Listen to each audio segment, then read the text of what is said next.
Welcome to There Is a Method to the Madness. My name is Rob Maxwell and I am an exercise physiologist. I'm the owner of Maxwell's Fitness Programs and I've been in business for 28 years. Today is Sunday and the intention is to have a little bit longer podcast on Sundays. Please don't feel like you need to listen to it all at one time. You can break it up if you want to, whatever you like to do. Today's topic is going to be on my 6 rules to weight loss. The 6 rules to weight loss. Before I get into that, I want to thank our sponsors, Jonathan and Lynn Gilden at the Gilden Group at Realty Pros. They're the absolute best. They will find you what you need. Now's the time. Interest rates are going up, so if you're looking for a home, it might be time to start really getting a little more serious about it. Just my opinion. But I can absolutely vouch for the Gilden Group. If you are looking for a real estate agent to help you sell your house or looking for something that you really want, give them a shout. They can be reached at thegildengroup.com.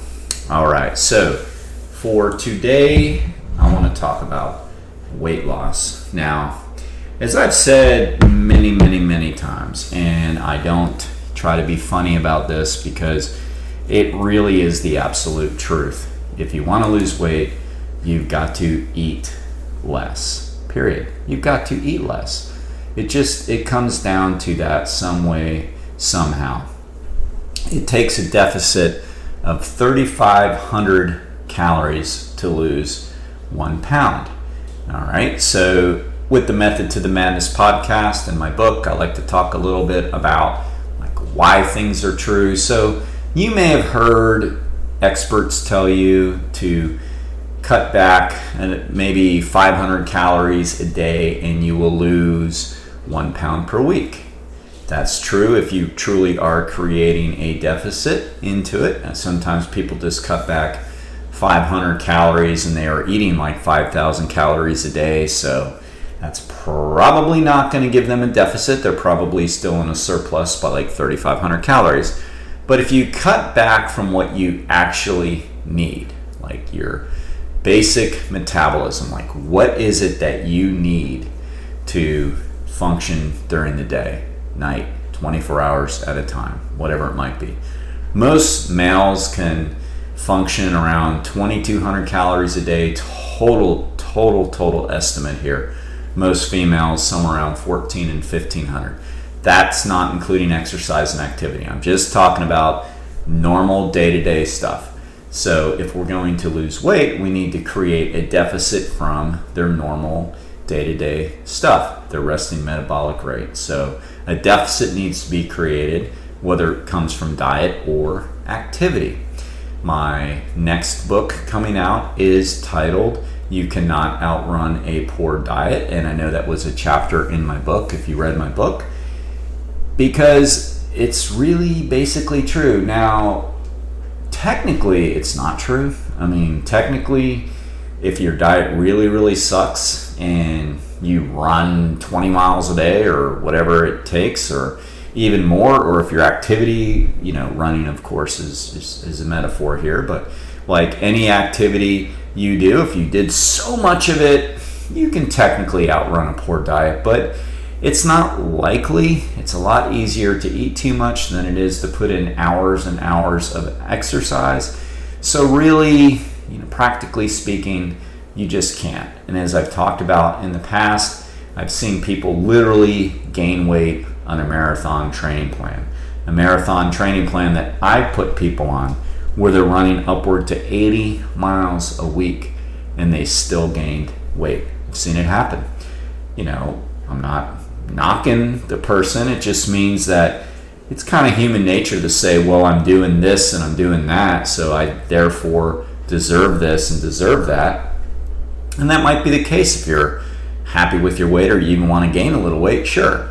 But if that wasn't your goal and all of a sudden you're surprised, it's like, wow, I just ran 80 miles a week. I mean, that's a lot of activity. That would include in a week like that, somewhere around 18 to 20 miles on the weekend for a long run, and then 5 to 8 miles during the week, I mean, that's a lot of running. I mean, every day, basically, or every other day in that plan is just a lot of miles, no matter how you slice it up.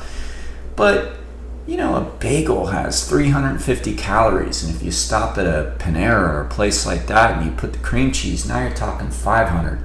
A slice of pizza has 300 calories. A latte, just a plain latte, has 180 calories. If you put all the fun stuff in it, the chai latte is 480 calories. Why do I know these things? Because I've eaten them.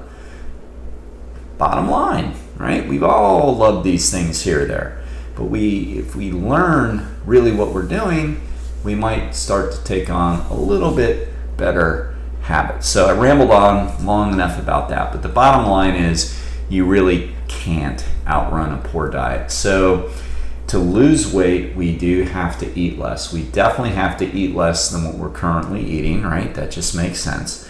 And then we need to learn to find out what our base is. Like, what is our base? Where are we maintaining? Where is homeostasis occurring for us? And in my new book, before I get into the 6 rules for it, which are basically all behavior based,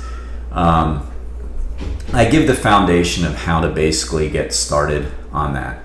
But a good way to figure out what your base metabolism is, where you find your homeostasis, is to track all of your food for a week, know your weight, and see where you start losing just a little bit of weight. So let's say you track all your food, you add everything up, and you find you're taking in 1,700 calories a day, and you're gaining weight. And again, I'm not factoring in activity level, I'm just trying to give you an idea how you could find your base. Like, well, I'm going to have to cut back a little from that. So you cut back from there, and all of a sudden, you find the place where you're taking in a certain amount of calories and you're maintaining your weight. That is most likely your base, or very, very close. But to lose weight, then we need to cut back from the base, all right? Now, doesn't really, how much you cut back depends on how much you want to lose. So again, in the method to the madness, when you hear that somebody needs to cut back 500 calories a day in order to lose 1 pound per week, well, that's true if we're cutting back from the actual base, because again, if you remember the little fact I gave you a few minutes ago that said to lose 1 pound, you need a calorie deficit of 3,500 calories. So if you have a calorie deficit of 500 per day, 500 times 7 is 3,500, you will lose 1 pound. So when they say, well, lose 2 pounds per week, you're going to need a deficit of 1,000 calories a day. Is that true? Yes, same math. All right. And then I'll give you one more little why before I get into the rules. You may hear experts say, try to keep your weight loss between 1 and 2 pounds per week so you can have nice, consistent losses. Is that true? Ultimately, yes. I mean, when people have a lot of weight to lose and they start dieting, they start eating better, they definitely see more than that drop off. But the reason why we say as experts as a whole not to really lose more than that is because 2 reasons. One, you don't want to make it so hard. You don't want such a big deficit that you're not going to stick to it. That's just not going to work. Like if you go, well, I'm going to really cut back and hardly eat anything, there's only so long you're going to be able to do that. And naturally, that's just not very healthy. That's borderline eating disorder. If not an eating disorder, we don't want that, right? We want to do it the nice, healthful way. The other reason is because if you start cutting back too much and losing a lot of weight, a lot of the weight you're going to lose is your muscle mass. And we don't want to lose that muscle mass. It's the muscle mass that actually drives up the metabolism, right? So for every little bit of muscle you gain, you're sparking up your resting metabolic rate a little bit. So we don't want to lose muscle. Now you're going to lose some most likely when you're on a deficit. But if you keep the deficit really tight and really close, you're not going to lose as much. You don't want to lose muscle. As we age, we're already losing some muscle. That's called sarcopenia, age-related muscle mass. We don't want that. We want to work out with weights, resistance training, to make sure that we're keeping as much muscle on our body, and we don't want to lose it by over dieting. All right. So yeah, it's a fine line of what we need to create. Okay, so to lose weight, we need to eat less, right? Everybody knows that. I think almost everybody knows that. But why is it so damn hard? Because it is. It's really, really hard. So my rules are 6. There are 6 rules that I came upon as a teenager, and then I verified them since as a quote expert, because I lost weight when I was in high school. Went through a chubby stage in my early adolescence, and then somewhere between my junior and senior year of high school, I said, I've had enough. I don't think I'm meant to be remotely overweight, and I don't feel good about myself. It's time to do something. Where did these rules come from? Well, you're going to have to read the book, but no, just kidding. But the bottom line is, I don't know. I mean, I think some common sense was involved. I think, some good inspiration was involved. I think watching my mom, who ate healthy, was involved. A lot of reasons, but here's what I do know. They worked great for me. And being a physiologist, ever since those days, I've been able to go back and look at the research. I have the research. I've taken the classes. I've taught the classes and go, oh, well, that's why it worked. I mean, what I did was created that deficit we're talking about. That's really what I did. I created the deficit, and I just figured out a way that worked really well to create the deficit, because it is hard. I mean, food is emotional. Eating feels good. Chewing feels good. Like literally, they know now that when you're being satiated, when you're basically meeting your cravings, dopamine is going off. I mean, you're getting little jolts of dopamine, which makes you feel good. It's no different than, unfortunately, the same thing happens with social media and things like that people get addicted to. But somebody likes their post or says something like very flattering to them on social media, well, they get a little bit of a dopamine spike as well. So, physiologists and scientists understand pretty well like what happens in the body and why people get addicted to things, and why other things are hard to cut back on, why other things are hard to quit entirely. So they know there is a method to the madness. And when it comes to food, there's a lot of reasons why it's hard. I mean, there's the dopamine spike, there's the chewing aspect, which basically kind of breaks up the boredom cycle. There is the smells involved with eating. Like there's all these reasons. There's social components with eating, like it's like, well, I know I'm not supposed to overeat, but my husband or my wife planned this party and I don't want to look like an idiot basically not eating what everybody else is. There's all these reasons that make it tough. So when I help people lose weight, I get it. One of the things I hate to hear, I don't hear it too much, thankfully. I don't know how I'd respond if I heard it too much, but I never have liked the you don't know what it's like, or you don't know how I feel. It's like, I hate to break it to you, but you're not that special. I mean, none of us are. I'm not, you're not, nobody is. I mean, we're all very, very, very similar. So to make that statement, you don't understand human nature very well. It's easier for some people to lose weight sometimes. There is some genetic components. But to sit there and think that like you're special and you put on weight and other people don't, that's not true. Like I tell people all the time, I'm not special. I mean, I'll admit that, since, being in high school, later on in high school, and then all through college and now, I realize that I do have some genetic help on that, I believe. Not that I think it really matters, because I also know I work my ass off, I bust my ass, I eat well, I log what I eat. It's important to me to stay on top of those things. I exercise. I mean, it's not easy. So yes, most experts and anybody like that truly is an expert, like somebody that's gone to school, somebody that has the right licenses and things like that, they do know how you feel. They get it. So I get it. It's hard. Losing weight can be absolutely hard. And there are variables that make it even tougher for certain circumstances. Absolutely. Hormones and menopause and stress and depression and certain medications. I get it, okay? So don't think I don't. So that's why I believe that these rules work really, really well, okay? So let's talk about them. My 6 rules, I'll state them. Doesn't matter what order you go in, although number 1 might be the most important. I think it's the one that's had from what I talk to people, that has the greatest impact. But number 1, eat 3 meals a day. Breakfast, lunch, and dinner. Again, I'll go into more detail. 2, don't eat junk food. I know that's subjective. I'll go into more detail. 3, don't eat seconds. In other words, don't gorge yourself. 4, don't eat dessert. 5, don't drink soda. Don't drink your calories or alcohol, wine. You know who I'm talking to out there. Next, eat a balanced diet. So those are the 6 rules. All right, let's talk about them. All right, eat 3 meals per day. Method to the madness. Rob, that's bullshit, because I was told we should eat 6 small meals per day. We should be more like squirrels, grays, whatever. Why I think squirrels, I don't know. Kind of silly, because I know I like to feed squirrels. I'm an animal lover.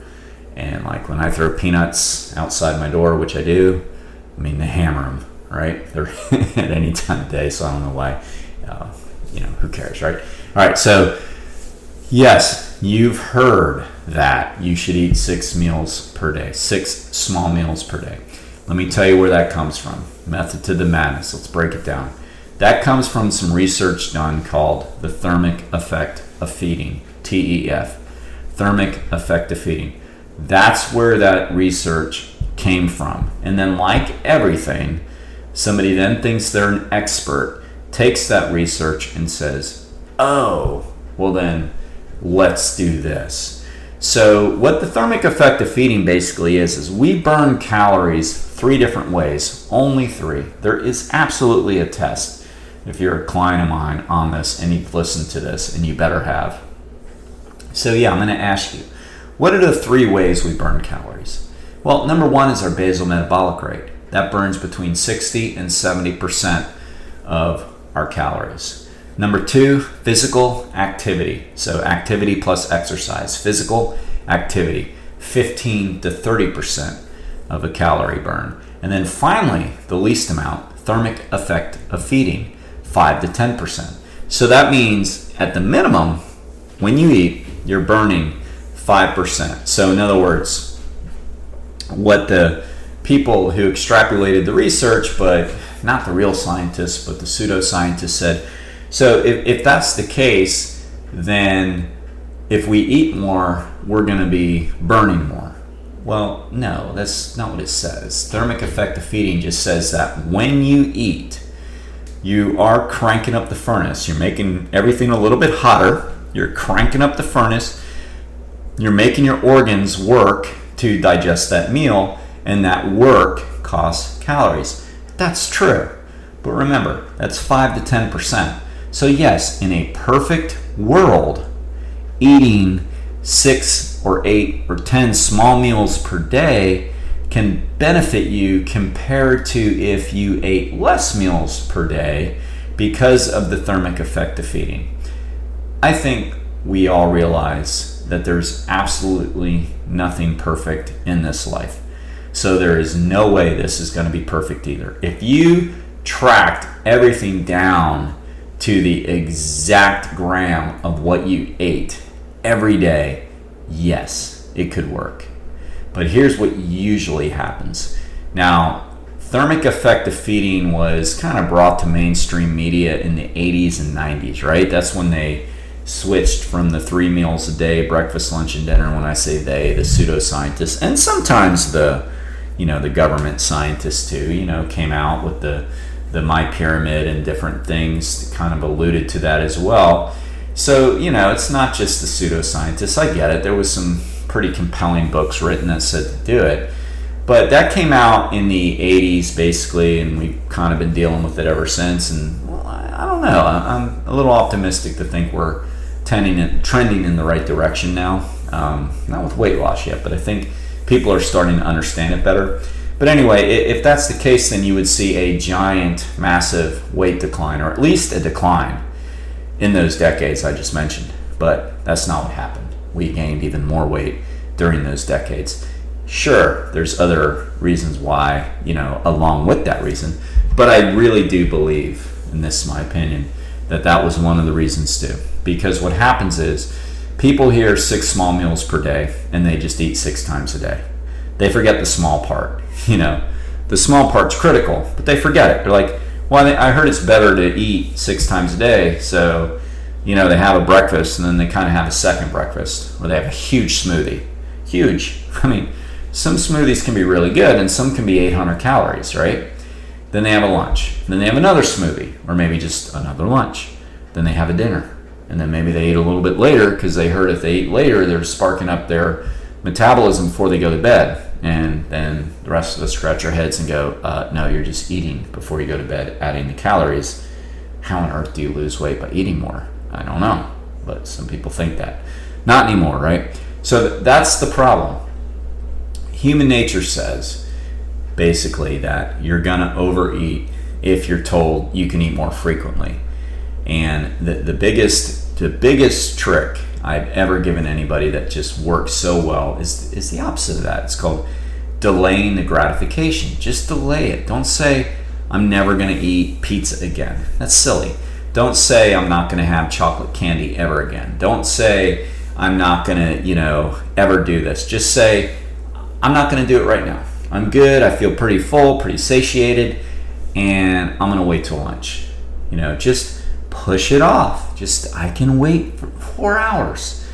I can wait 4 hours till dinner, or 4.5 hours, And then you get midway through, an hour later, you're like, yeah, I really didn't want it. That would have just been extra calories I didn't need.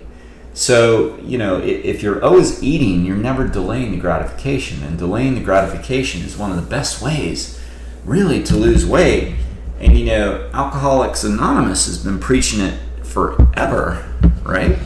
With their 1 day at a time mantra. If they hear a new person come into sobriety and say something like, that's it, never drink it again, they're like, hey, cool your jets there, cool your jets, just, let's make a commitment to not drink today. Tomorrow's a whole new day, you can make the same commitment, but for today, just say, I'm not going to do it. So delaying the gratification of whatever you're trying to accomplish, or not accomplish in that case, is really a strong key. So the method to the madness states eat 3 square meals a day, because most likely if you eat more frequently, you're going to eat more. Plain and simple. All right?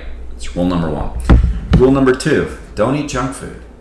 Now, as I talk about in my book, that can be very subjective. And there's no question that in the 80s, when I was in high school and I originally lost weight, I had a different view of what junk food was compared to now. For example, if I had a salad at a restaurant and there was shredded cheddar cheese on that salad in the 80s, I would have not called that junk food. I'm like, that's cheese, man. That's nothing wrong with cheese, and I'm going to get into like the other parts, don't worry. But point is that yes, junk food has kind of changed names for me through the years as I've learned more about it. I was going by a lot of common sense, a lot of what I saw my mom do who was healthy. My dad passed when I was just 12 years old. Of course I remember my father pretty well from that, but like he wasn't exactly a great eater. He wasn't a horrible eater, but he wasn't a great eater. So when I talk about my parents and the influence on food, it's really my mom, because I lived with her all the way through growing up and moving out, and she was a great role model that way. So I went a lot by like the food choices that she made oftentimes. And it was a different era. We did not know as much about saturated fat as we know now. We just didn't. We didn't know as much about processed carbohydrates as we do now. So some of that changed. But what I did know then is junk food was soda, junk food was chips, junk food was candy, junk food was pretzels. Junk food was obvious junk food, and it's still junk food today. In other words, eat nutrient-dense foods. Nutrient-dense foods mean they have a lot of good nutrients in them, like complex carbohydrates, vitamins and minerals and lean proteins and not a lot of calories. That's a nutrient-dense food. I wouldn't have known that in the 1980s. I was 16 and 17 years old. Now I know it well. Calorically dense food is junk food. Calorically dense food has a lot of calories in it and not a lot of nutrients. So that would be, one of my main rules is soda, but it is soda. It is candy. It is chips. And you also have to watch a lot of these health bars, all right? Some are decent substitutes. I almost said great, but they're not great. Great is real food. Some are decent substitutes for food when you're in a hurry. Some are glorified candy bars. And there's been some pretty interesting studies that have taken some of these protein bars or health bars and compared them to Snickers and found that the difference between the two is marginal. Of course, marketing says, put this out there, people will buy it, and we do buy it because we hate to think for ourselves sometimes. But the bottom line is, I'm telling you right now that a lot of them are just junk food. So if they're high in fat, they're junk food. If they're high in sugar, they're junk food. So check out the fat and sugar. But don't eat junk food the best you can. If you want to lose weight, eat nutrient-dense foods, fruits, vegetables, whole grains, lean proteins. Eat nutrient-dense foods. You'll feel more satiated. You'll feel better. Your blood sugar levels will stay elevated. There won't be these ebbs and flows of blood sugar, which is not good when you're trying to lose weight or maintain a mood. So eliminating junk food will eliminate a lot of those problems. And by the way, if you go to Starbucks or any of these places and order these lattes, and I'm guilty of it sometimes, but at least I know when I do it, not really Starbucks, too expensive, and whole nother story. But anyway, it's junk food, okay? It's pure sugar junk food. Don't you watch them pump the syrups into it? It is absolutely pure junk food. By the way, everybody is complaining about gas right now. Guess how much a gallon of coffee is at Starbucks? $16 a gallon. I kind of, as a joke, did the math because as I drove by there today, I saw this huge line of cars going into the drive-thru, and so I'm like, man, everybody's bitching about gas, and I know it's high and everything, but it's like, I guess it's not that high. I mean, you're sitting in your car and and you're in line to be waited on in your car, and now you're paying $16 for $16 a gallon, which of course I know it's not that much because you get 20 ounces, but if you do the math, pretty damn expensive. Anyway, you want to save money, you want to lose weight, maybe stay away from those places and just don't eat junk, because how often do you go in there and get a black coffee? Probably not very often, right? So most of the time, what you get at those places is going to be junk food. So yes, lattes count as junk food. All right. Rule number 3: don't eat seconds.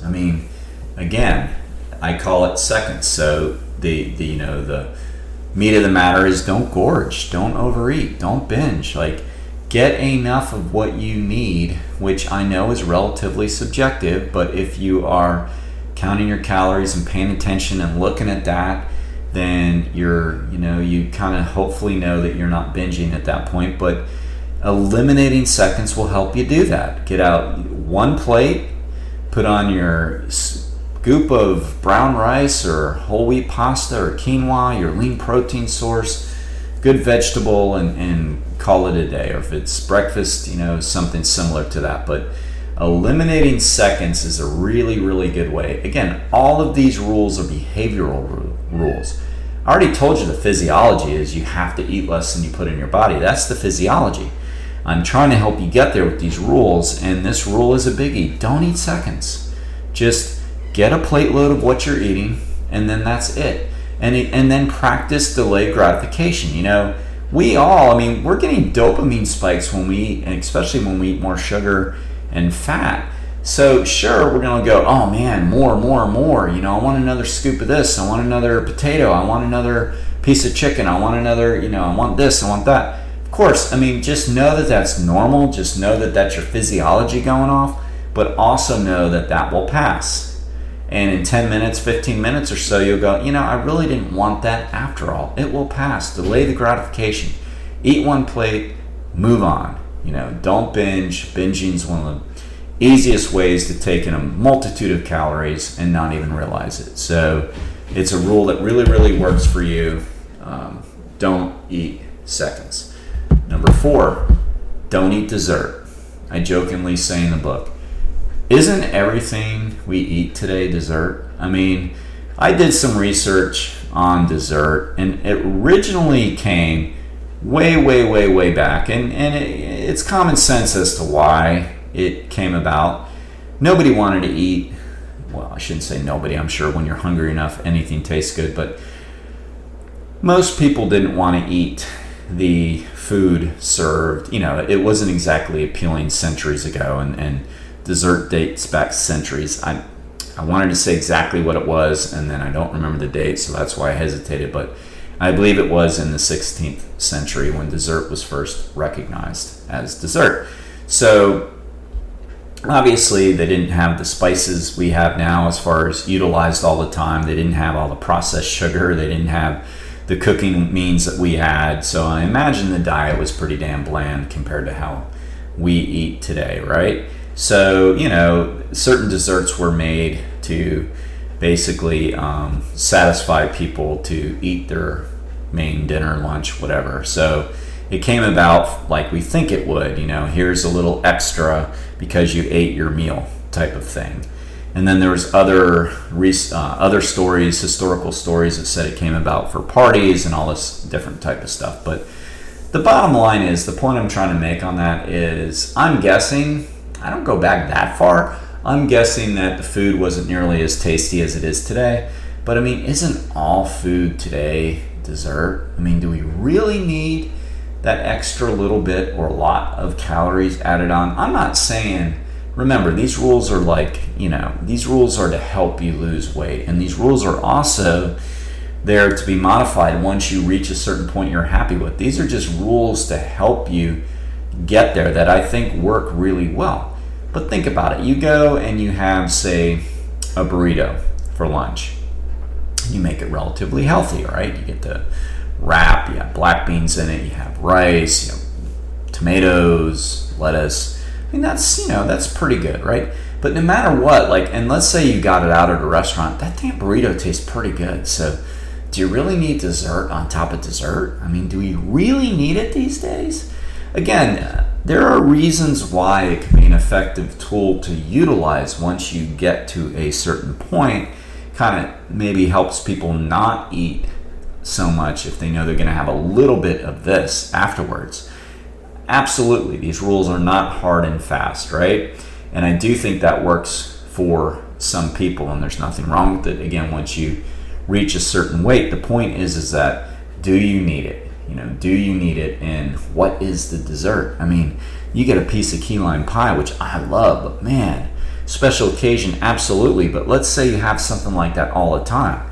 And let me tell you, before I learned, as a kid, I mean, again, my mom was a good role model when it came to food and all that. But, as a kid, it's you go out to eat and you're always getting these massive desserts. I mean, who wouldn't want that? I know I would. I'm like, couldn't wait. Oh, let me get this milkshake for dessert. Let me get this piece of pie. Let me get this cake.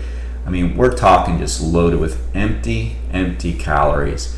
And again, probably not necessary here in our existence now, right? I mean, food tastes pretty good. I don't think we need to be manipulated into eating. I think dessert might just be a little bit unnecessary for most of us, and a rule that worked for me. All right. Now this they're all biggies, but this one, I think, maybe this one and number 1. Don't drink soda. Rule 5. Don't drink your calories.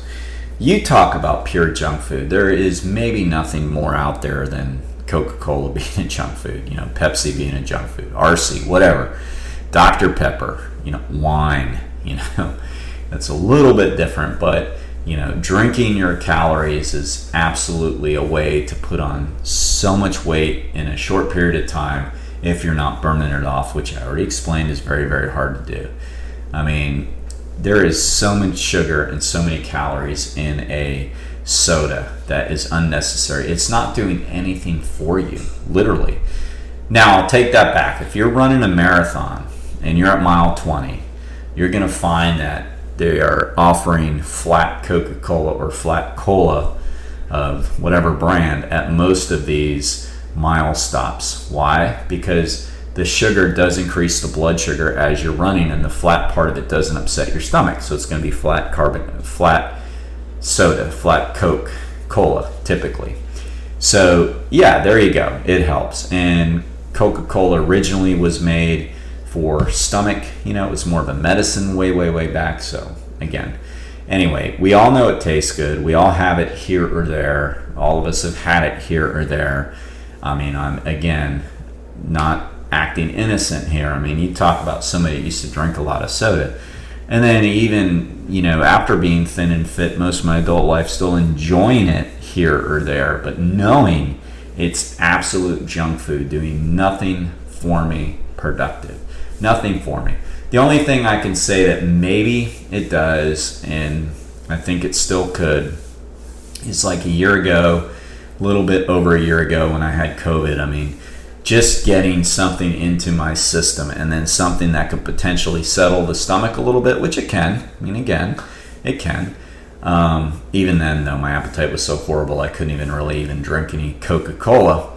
But, it's got its place in places like that. But just drinking soda, just drinking, by the way, juice, apple juice, cherry juice, it's loaded, orange juice, loaded with just high glycemic index sugar. So basically, juice is not that much better than soda. You're just taking in all these empty calories, no fiber. You're really increasing your caloric content. Your blood sugar is getting spiked. And if you're not moving, like I gave the example of being in a marathon or whatever, so if you're not moving where your blood sugar levels are depleted or very low, then basically you just store that as fat. So it's doing absolutely nothing for you. And think about how easy it is to consume. I mean, you can chug a soda and you just chug 250 calories like that. And I remember when I was a kid and, I was guilty, junior high school age, getting on my bicycle, riding to the 7-Eleven and getting a big gulp. Well, man, we were in heaven, big gulps were 32 ounces. And we thought, wow, these are huge, and they are compared to what you really need. Compared to those little 12-ounce cola cups I got at McDonald's when I was a little kid, right? I mean, sizes just kept going up. Well, now they have double gulps, and 44 ounces, and then double, 64 ounces. I mean, and people are filling those up, and I'm like, oh my God, you realize you are consuming roughly 800 calories in that drink. And then how do you have any room for any nutrient-dense food? No wonder why you feel like shit. I mean, you're drinking that, now your insulin level spiked to offset the blood sugar that just spiked, and then you start to feel a little lethargic, and then what do you want? Oh, you want more sugar and caffeine. I mean, it's such a vicious cycle. And definitely, if you're serious about losing weight, quit drinking your calories. No good comes of it. Just quit drinking your calories. And yes, I'm including juice in that.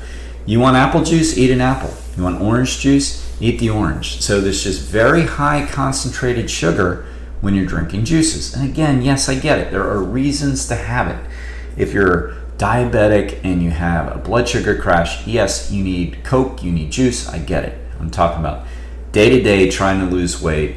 Don't drink your calories. And yes, you know who you are. That means alcohol. I mean, alcohol has 7 calories per gram. Fat has 9. So alcohol has the second most amount of calories per gram out of anything that you ingest. That's pretty bad. And it's very, very hard to lose weight when you're a regular drinker. And as a trainer, this happens way too often. You'll follow somebody's food journal, their MyFitnessPal or whatever. You're watching what they're logging. You're looking at it and you're seeing like 1,400 calories and a really good distribution of nutrients and all. And, and you're looking at this going, wow, they should really be losing weight. Like, this is really good. And you watch it for a week, you watch it for 2 weeks, they come in, they're like, I'm not losing weight. Well, are you sure, like, you're not adding anything other than what you're logging in your MyFitnessPal. And by the way, a little side note, most people underestimate what they eat in those things by 30%, statistically shown, 30%. So we eat 30% more than what we log. Doesn't mean like they're purposely lying about food. It means that if they say like I had a bowl of oatmeal, they don't know that it's probably 30% more than what the serving size was supposed to be. But anyway, so you ask them that question, and they're like, well, no, that's it. That's all I eat. That's it. I mean, I have wine. It's like, whoa, wait a minute. I didn't see you logging your wine in there. Well, I mean, it's, a glass here or there every night. It's like, okay, so it's 140 calories times 280.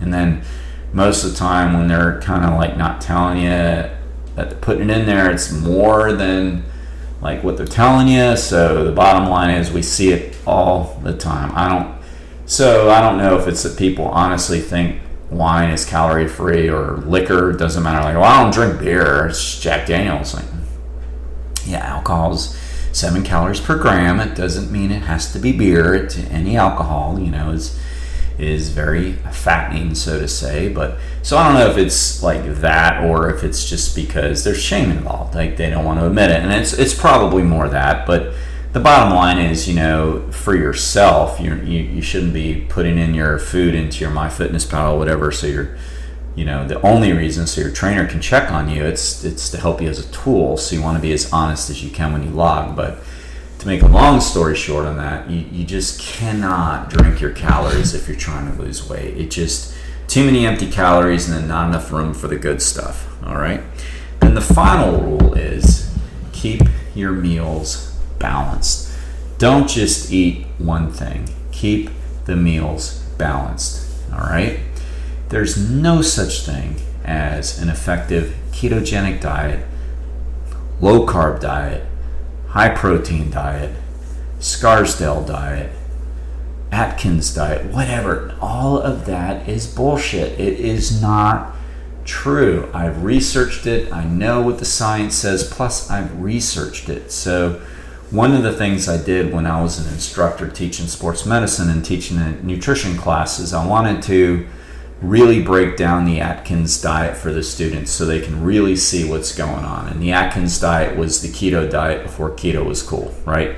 Basically, it's just eliminate all carbs. Ketosis means that you're burning fat. You've run out of carbohydrates, so now you're burning fat. And by the way, that's not a healthy thing to stay in, essentially, and it's really not even possible for a long period of time. So that's all keto is. All right. So anyway, so I took the meal plans right off of Atkins.com or whatever their website is. They were just the low carb people at the time that were really popular. And I broke them down and I added everything up that they're telling you to eat. And basically, if you know anything about them, it's eat high fat, eat protein, but don't eat carbs. And don't even eat protein sources that have carbs, for example, dairy. So, except for regular cheese, so no milk.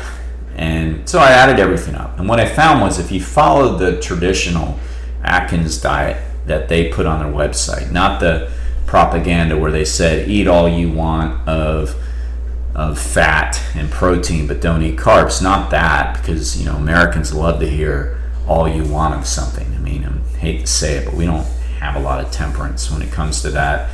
So they knew it was a great marketing ploy. But when you look at the meal plans that they suggest for you to lose weight, and you start holding them accountable for not losing weight or losing weight, you'll notice that you are taking in about 1,200 calories a day, basically. 1,200 calories, male and or female. So it's like, well, of course you're losing weight. You're not losing weight because you're not eating carbs. You're not losing weight, or you're losing weight because you're not eating hardly anything. You're eating 1,200 calories a day, which is a fairly common caloric level for somebody trying to lose weight. But the point is they're losing weight because they're not eating the calories. The problem with that is if you're not eating hardly any carbohydrates, then most of the weight you're losing is muscle, because your muscles need carbohydrates. And actually the Krebs cycle, which we had a study in Science and Physiology, states that fat burns in a carbohydrate flame. So if there's no carbs, you can't burn fat. Experts know that, right? Marketers don't want to tell you that. They probably don't know, and if they do, they could care less. But that's basically the Fatkins diet right there, all right? And no, I just didn't slip up. I call it that on purpose. There is no way, number one, you can sustain it, and number two, the science doesn't back it up. So you need your carbohydrates. The ketogenic diet was invented, so to say, for different medical conditions. That's what it was invented for, and I'm not even going to speak on that, whether it works or not. The research is okay on that for certain medical conditions, but this is about weight loss. So it was basically hijacked, and those experts, by the way, never even talked about it with weight loss. It was talking about other conditions, but it got hijacked by people trying to sell weight loss programs, basically, and now all of a sudden everything's keto, right? Keto this, keto that. It's not true. All right, so basically you need your carbs, you need your fat, and you need your protein. So that's rule 6. Eat a balanced diet. Now, a real balanced diet is roughly 20% protein, 60% carbs, 20% fat. That's a true balanced diet. It's not supposed to be 33, 33, 33. The majority of what we eat is supposed to be carbohydrates. It's just a fact. By the way, we're omnivores, so we can eat both plant and animal, right? We cannot eat raw meat. Think about that. What's our body trying to tell us? We are omnivores, so we can eat both. Personally, I don't eat meat. Just my personal choice. If you do eat meat, that's fine. Make sure that it's lean meat, but we should eat a balanced diet. 20% protein, 60% carbohydrate, 20% fat. The protein, try to make the sources as lean as possible. Like if you are a meat eater, whatever, lean chicken, organic chicken if possible, because the steroids and growth hormone pumped into a lot of these processed meats is glaringly high. It's scary. So try to get all of that organic, or even better, farm raised. Again, fish is lean, low fat. Dairy products, same thing though, with the organics and the pharmaceuticals that are pumped in it if it's not from a local farm or whatever. Carbohydrates, choose healthy, nutrient-dense sources that are low in glycemic index. I'm not saying when they eat carbs, eat candy, chips, and pretzels. No, that's garbage. I already covered that in junk food. Carbohydrate should be vegetables. It should be brown rice, wild rice, quinoa, oatmeal, white potatoes, red potatoes, sweet potatoes, whole grain pasta, sourdough bread, rye bread. Those are all great sources of carbohydrates. Apples, bananas, pears, all great sources of carbohydrates. Our body needs carbohydrate. By the way, the only thing your brain can use for fuel is glucose. So people that get on a low carb diet often say, man, I feel like really fuzzy. It's like, well, your brain doesn't have enough glucose to think properly. I used to see, it's still common unfortunately in the bodybuilding world, but for a time during their peak training, some of them who aren't overly aware of what they should be doing cut carbs drastically. And like that week or 2 weeks, whatever they're doing it, or however long they're doing it, like they're brutal to be around. They're moody, they're depressed, they can't think. I mean, literally, they're just, rocks, and we've seen where a lot of these athletes have had to go to the doctor and they think, I don't know what's wrong with me, I'm really depressed. And they've shown that manipulating that carb cycle like that will really mess up your head, and a lot of bodybuilders just deal with it. If they're experienced, they'll go into it and they'll say, well, I know I'm going to get like really brain fogged, and don't get around me for the next 2 weeks because like things aren't going to be good. It's like, okay, but realistically speaking, you shouldn't be dropping your carbs that low to begin with. You should just be cutting your calories and get to the weight you want to be, but they're very hard to convince otherwise, and that's a whole nother subject on that. But you need, the majority of what you eat needs to be in the form of low glycemic, nutrient-dense, healthy, whole carbohydrates, and then fat. 20% of what you eat should be fat. The low-fat diets of the 80s did not work, right? They told everybody, just cut fats out entirely. Don't eat fat at all. Cut it out, cut it out, cut it out. And then they started selling you snack wells and all these low-fat or non-fat foods. And what did everybody do? They got even fatter. Why? Because you can't eat anything you want. I mean, you can't eat as much as you want of everything you want. You just can't. So people started eating the low-fat, non-fat foods like they were going out of style. I mean, I was guilty of it at one point. It's like you just start eating all this low-fat food thinking you're okay. Oh, as long as I don't eat fat, I can eat as much as I want. Next thing you know, you're 10 pounds heavier. You just can't. But you do need to eat some fat. You need to eat some fat, and you need to eat a little bit of everything is what I meant to say there. But you do need to eat some fat. 20% of your diet should be fat, and that should come in the form of monounsaturated or polyunsaturated fats. In other words, more vegetable style fats. You don't have to go out of your way to get them, by the way. I mean, I tend to always stay in that ballpark around 20%, and I don't consciously, choose foods. Oh, I need to get my fat. If you eat any semblance of olive oil, nuts, peanut butter, or whatever, you're going to get enough fat. But the key is you can't cut anything out entirely. It's not good. And that includes fats, that includes carbs, that includes protein. You need a nice percentage of all of it to have a nice, healthy, helpful diet. All right? Again, I know today's a long one, but it's important. We're not getting there. I mean, obesity is sparking up to 60 to 70% of our population being overweight at an unhealthy level and or obese. 60 to 70%. That's not sustainable as a nation. I mean, that is very expensive for all of us, right? I mean, insurance premiums going up, cardiac care going up. It affects all of us. We want to get healthy. Being too skinny, being too ripped, no, that's not important, either. We need a happy medium in this country. We need more people getting healthy. We don't need the super fit getting even more fit. That's fine if that's what they want to do, but that's not what I'm saying. I'm not saying everybody needs to have six-pack abs and that's the ideal. No, that's not the ideal, actually. The ideal is everybody get closer to the middle and we get healthier, and we're just not getting there. And it makes you unhappy. I know a lot of people think, well, at least I'm happy. I'm fat and happy. You know what? You're not. You're just not. You're not. I mean, number one, if you're unhealthy fat, you're having medical problems. And number two, I'm not buying it. I just don't think you feel good about yourself. And there are people out there to help, and I'm out there to help. There's a lot of people out there to help. But, just get honest with it and go, I'm not happy where I am. But then at the same time, you need to do something about it. Like, it's going to take work. It is not easy. There is no magic pill. There is no perfect diet. There is no perfect Peloton or exercise bike or personal trainer. There's none of those things. It's going to take sacrifice. It may be certain foods you have to say, what, I can't do that anymore. Those lattes are adding up. That wine's adding up. That beer's adding up. That Coke's adding up. That big gulp when I, whatever they call it at Wawa, whatever, when I stop in the morning, it's adding up. My extra plate at dinner is adding up. It's going to take sacrifice, but the only thing I can tell you is it's absolutely worth it.